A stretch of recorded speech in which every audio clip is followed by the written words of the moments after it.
Et pour la vie du Parlement, le président de l'Assemblée nationale, Jean-François Ndongo, a présidé ce matin les traditionnelles réunions du bureau et de la conférence des présidents. Les débats ont porté essentiellement sur la préparation des travaux législatifs prévus dans les toutes prochaines heures. On fait le point avec la presse Assemblée nationale.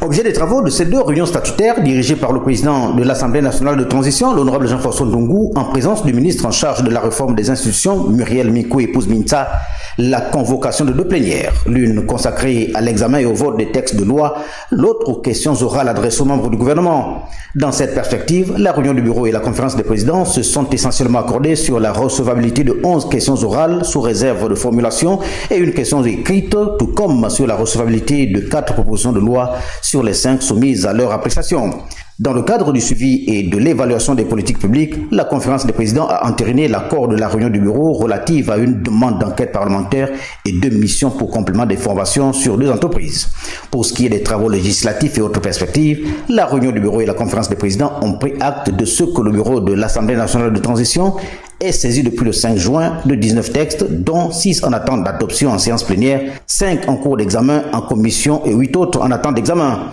Notons que la plénière consacrée à l'examen et à l'adoption des textes est prévue pour ce vendredi 8 juin, celle relative au questionnement des membres du gouvernement étant quant à elle programmée, sauf avis contraire, pour le 19 du même mois. Ces 2 réunions stratégiques se sont achevées par quelques communications du président Jean-François Ndongo relatives au fonctionnement régulier et efficient de l'institution. Dans le cas